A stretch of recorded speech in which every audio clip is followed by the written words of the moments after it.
Hey, what's up guys? Thanks for joining me for a new video. So over the last 24 hours, I guess you could say randomly, maybe not so randomly, found myself having quite a few discussions with other people selling on Merch by Amazon about kind of what to do next. Obviously we're now in the fourth quarter, we're seeing the big time sales ramp up. If you are seeing a little bit of a decline after Halloween, don't worry, that's normal. It's gonna pick back up, and depending on what niches you're in, you may have just seen a steady kind of transition from what was selling before to something new kind of picking up its slack.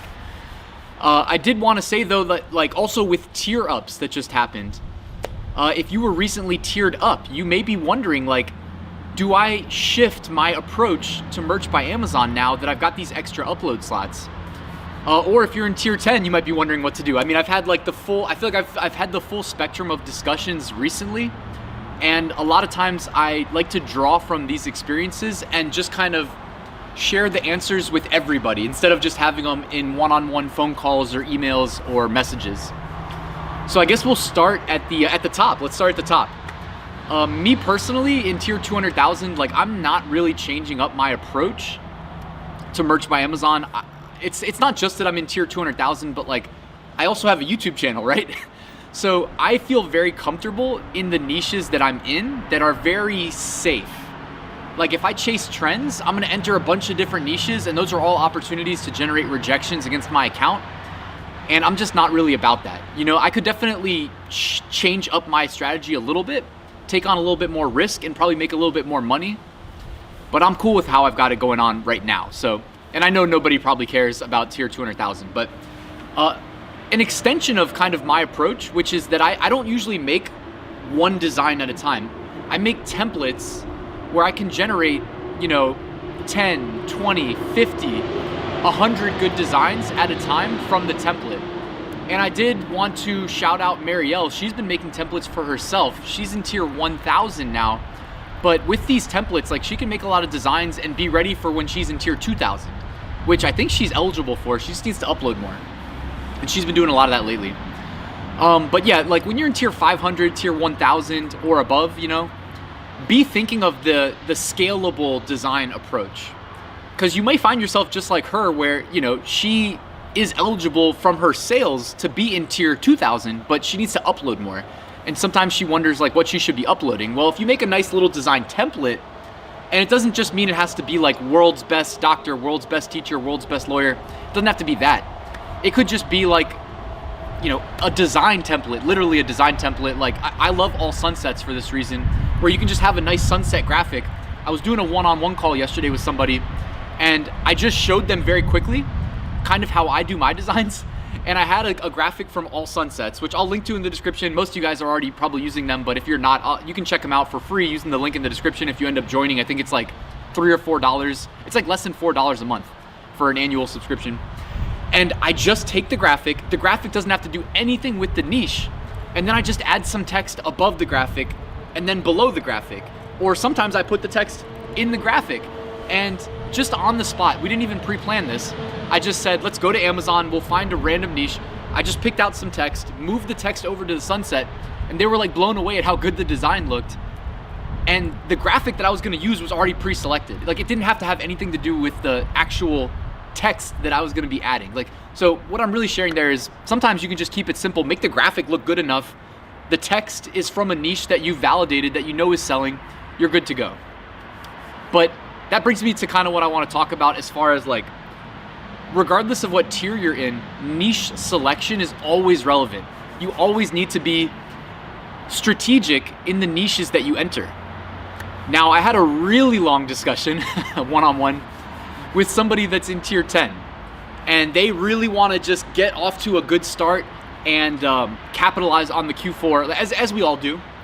But they cared enough to book a call with me and really sit down and say, let's go through this. How am I going to do this the right way? What is the right way?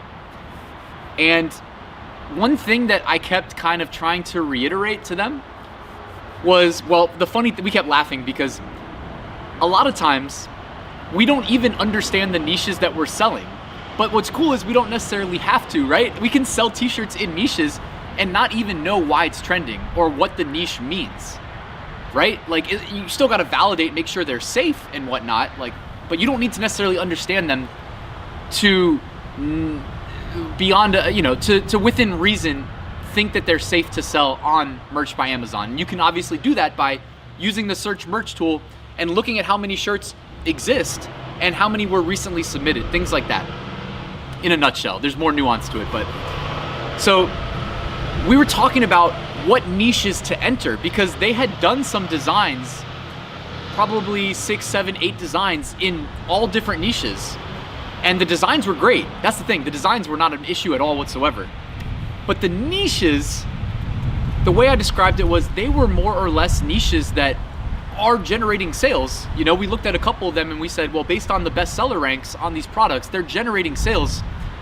But is this really where you want to be in tier 10? Because in tier 10, what is your goal? Your goal is to get to tier 25 as quickly as possible, right? And even in tier 25 is basically tier 10, right? It's not that much different. So do you want to be in these niches that are generating a couple sales a month? You know, even if it's like 50 sales a month. Well, if it's 50 sales a month divided between you and 49 competitors, you may make 1 sale a month.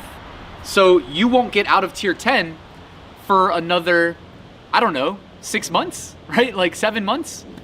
Is that what you guys want? Probably not. So more realistically, you probably want to be in the top trending niches. And I'm not trying to tell you what niche to be in. I'm just saying this is going to change over time. And sometimes it changes overnight. But you want to trend chase.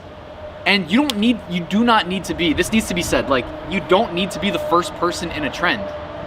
You can be very late to a trend, but if a trend is generating 10,000 sales a day, wouldn't you rather be in that trend and try to capture 1 of those sales a day in tier 10 than be in some like random evergreen trend? Or I mean niche. If I say evergreen, it's kind of really not a trend. Sometimes evergreens become trends, but wouldn't you rather be selling in a spot that's making 10,000 sales a day and hope to get 1 than to be in a niche that maybe makes 50 sales a month? And you may still get your 1 sale, but you don't know when it's gonna come, right? So you gotta just think about these things, like tailor your strategy to your tier. And those of you guys that just recently tiered up, make the decision what you're really going for. Like, it's completely up to you. It's your business, right? When you're out of tier 25, when you're in tier 100, really 500, I feel more comfortable with saying, you can start chasing profits. But prior to tier 500, to me, like I feel more comfortable pricing at the floor, because obviously, like, what do you do when you set your pricing of your products at the floor price? You're creating an incentive for the customer to buy from you instead of buying from your more expensive competition, assuming that your designs are, equal quality, right? That the perceived value of your product is the same as the perceived value of your competition. So that's really just what we're thinking about here.